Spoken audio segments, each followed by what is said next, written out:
give you guys a little budget breakdown on how we did our kitchen for $7,000. So the first thing that I'll talk about is the cabinetry. That was half of our budget. It was $3,000 for the cabinetry, which is still a really good deal. It's a really small kitchen, so I did go, I guess it's more expensive because we did drawers, but they function so much better. I have no regrets. I'll do it every time. I will never go back to doors.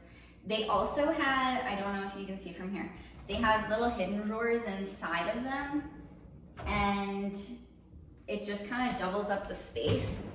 Again, ooh, we don't want to see that. The countertops are just laminate countertops. I really wanted quartz, couldn't afford it, wasn't in the budget. So we just went with the IKEA, I don't know, fake marble. They're just laminate countertops. They function well, they're good for now. They look fine in the photos, it's fine. And just another thing to talk about for the cabinetry was I really wanted a countertop cabinet. I didn't want to pay the price for a countertop cabinet. So what I did was I bought the 40-inch matching IKEA cabinet for the top, and then I bought a 15-inch fridge cabinet with a garage door that hides a really ugly microwave. Yikes.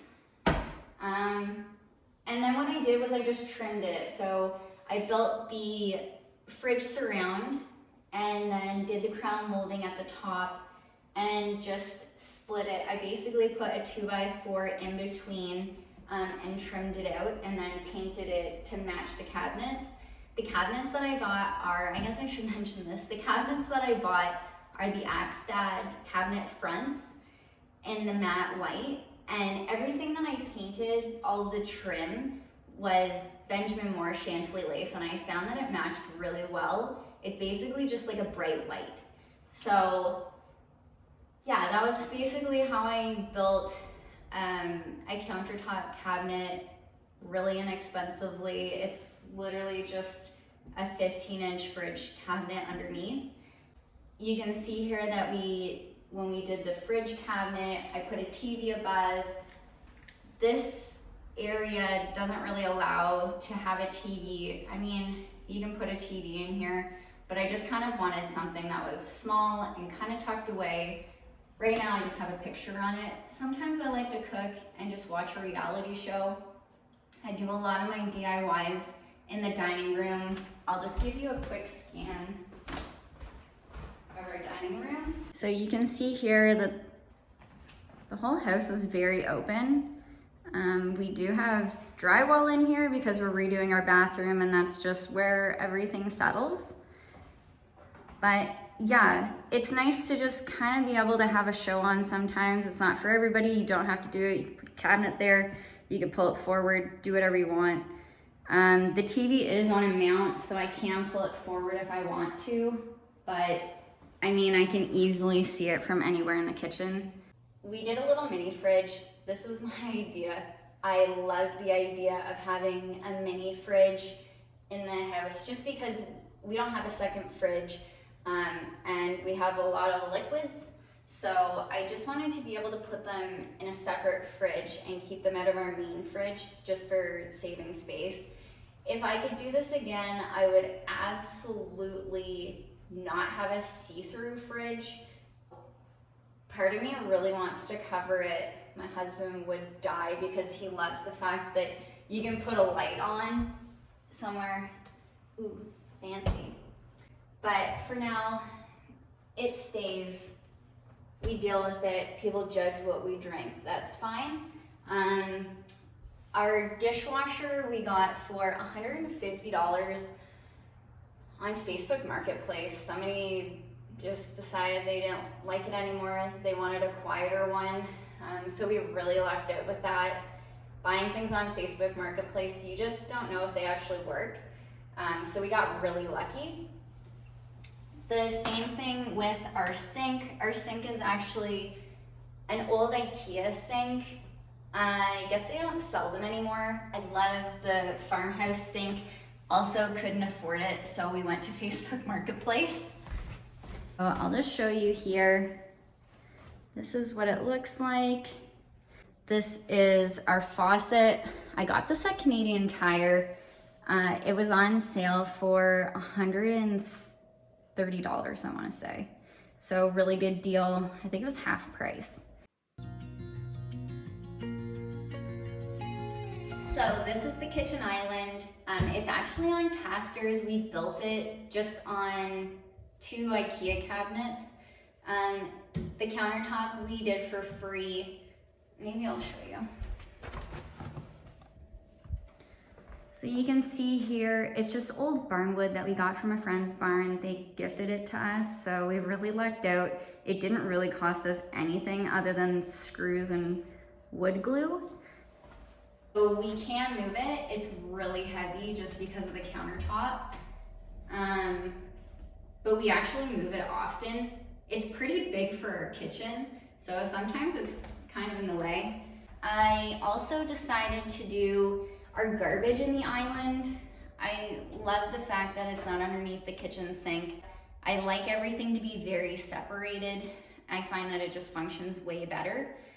I got our hardware from Wayfair. I think it was $150 for everything. So I think these guys were $10 for the poles, and then for the little knobs, it was, I wanna say $8. I also bought a bunch of extras just in case. And here are the knobs for the top.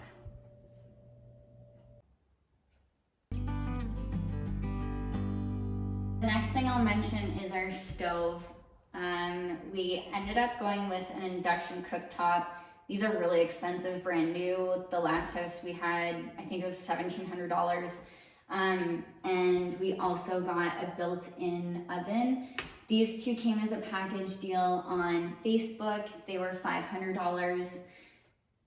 Luckily they worked.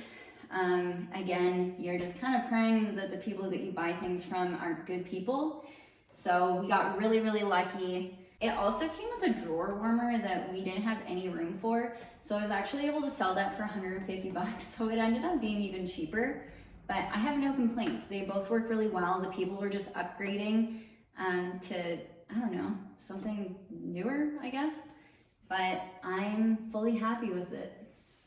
So one of the DIYs that we did, I don't know if this is a DIY, do-it-yourself tile. The tile I got from Home Depot, I actually can't remember how much we paid for this. They were really inexpensive. If you get just, I don't know, the subway tiles, I wanna say they're around $1.50 a square foot. I feel like this was less than $300. Maybe I'll just, I don't know, I'll put the price up so that you know actually how much it was. We did the entire area, but yeah, it really wasn't that expensive. It took forever. It took me forever to do this. My husband would cut all of the really intricate cuts because I had no patience for it. So thank you to him for doing that. But I was able to do all the other, like the straight cuts. It's pretty straightforward. It's not that hard to do. And I think it turned out really well. This is our pot filler. I love this so much. We were really lucky that we were opening up the wall anyways, so we were able to run plumbing. The actual fixture was such a good deal. I got it on Wayfair for $95. If you go to other places, like I know Home Depot, I think they were around $400. I couldn't resist. I love it. We use it all the time. I really just wanted it for aesthetic reasons, but I think we use it every day. We did a whoopsie. We tied it too tight to the wall and we did crack a tile. Luckily, you can't really notice. One day we'll have to replace it, but I love it. Aesthetically, it looks so good. I feel like it really upgrades our kitchen and I have no regrets. I'll do this every time. I would literally do it fake. If I didn't have plumbing behind my wall and I couldn't afford it, I would literally put this on my wall as a fake. Highly recommend. So this is our DIY range hood. I basically did a faux plaster on top of this. It's really just drywall compound. One day we'll have to take it down because we actually have to install the ductwork. So it's kind of temporary, but I still really like the way that it looks. It's a keeper, $100. So when I was designing this kitchen, I was really contemplating putting a cabinet here, but I really wanted to keep it open. I found these shelves at Walmart actually. They were $25. The only downside is that they only hold up to 10 pounds, which is really light. So I really don't load them. We could have put better anchors in the wall. I don't know why I didn't. That's pretty affordable. I don't know. I don't know if this is actually affordable, but I got them. It was $75 for all three. I think it's just kind of nice. Like, I have a really white kitchen and I just wanted to add a little bit of color, and I think this does it. This is our fridge cabinet that I built. I can also link that for you. I made a video, and it's also, all the products are linked on my blog. It was really inexpensive. I was able to actually get, I think the plywood was off Facebook Marketplace. Somebody was selling it, so it was like $8. But this is what it looks like. This is the front door. So I'm actually gonna be putting hooks on here just for a couple coats, nothing too crazy. So obviously I don't want it falling down. I just realized I forgot to talk about the actual cost of our fridge. Okay, this is the story with the fridge. We bought our house in August of 2020, just at the height of the pandemic and people thinking there was no food available in Canada. So the people that sold the house actually took the fridge with them, and the house did not come with a fridge. So we were going on Facebook Marketplace to try to find literally any fridge, and you couldn't find a single fridge anywhere.